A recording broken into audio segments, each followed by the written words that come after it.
Jay, I caught a clip of David Shands speaking, and he was talking about the hardships of entrepreneurship, and he mentioned a couple things. He said, one, you can't have being a successful business owner and hold on to the friends that you used to have. And then he also mentioned and said that you can't hold on to the friends, but then also because you haven't reached a certain level of success, successful people may not want you either. So he talked about entrepreneurship being lonely. Do you agree with his sentiment? Yeah, 1,000%. I'm actually quoted and recorded in multiple situations. I remember teaching some kids that a couple years ago when I was speaking to some high school students in South Carolina in reference to that. I told them it was a group of 4 young men, and all three out of 4 said that they were going to have some phenomenal jobs or careers. They wanted to do stuff like, one wanted to be a male nurse, which is phenomenal. Somebody wanted to be a doctor. Somebody wanted to be something like an engineer. So these are pretty much guaranteed jobs. All they got to do is finish their studies, and they were going to be able to do what they need to do. But the one kid said he wanted to be an entrepreneur. And I said to them, I said, y'all going to have to, try to stay friends with him. Still try to be, because he's going to need to borrow money from you. He's not going to be stable for a good long time. And then, at the while, he'll figure it out. But that's why that happens, because you're usually on your own when you have this vision that God gave you to start a business. And your friends, your spouse, your family members, all that shit, they don't know what that vision is. You can try to tell them, but they're not getting it until they see it. And so you're on your own. And you lose those people because they're chilling. They got their job. They make their money a certain kind of way. They're chilling. So they just go and work, and they want to go have fun. You can't go all the time because you're doing this business.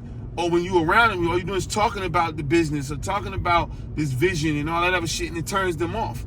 You know what I mean? You and your lady can't go on a vacation regular because you taking every dime you get, running it back into the business. So you done missed 5 years of Jamaica, Turks and Caicos and all the other trips, and so now you broke. You got the smallest house out of everybody. You know what I'm saying? You trying to build, and that shit causes a strain. You're doing this thing by yourself. Nobody believes, because everybody's from the show me state. You got to show them first before they start to believe in you. You can't even really show them exactly because you don't know how to articulate it. You just know how to move in the fashion that God showed you to move to get to where you're trying to get to, or to get to what he showed you in your dream, right? And so it's rough. It's terrible. But again, I appreciate him saying that he has a way bigger platform than I do. And I appreciate people continuously starting to tell people that entrepreneurship is not this bullshit that you see online.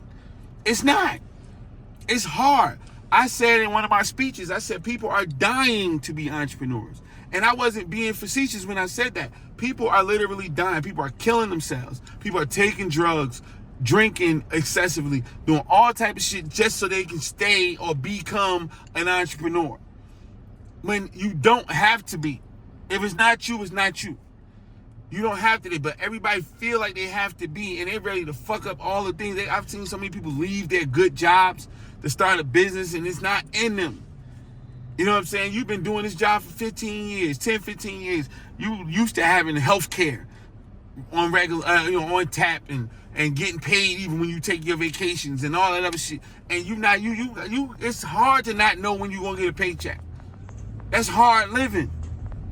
It's hard living not to know when you're gonna get a check if you're gonna get it once a week or once a month or once every other month.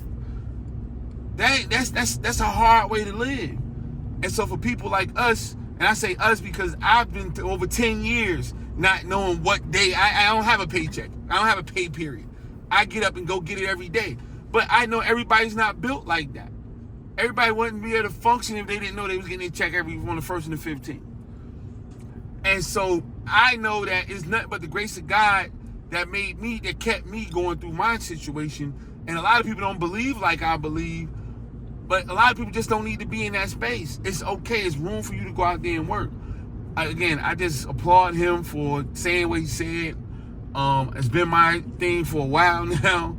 And I think that more people need to hear that type of shit because it's just not realistic what they think the world of entrepreneurship is, and we need to stop sending our people down to a slow and agonizing grave because they've been trying to be something that they're not.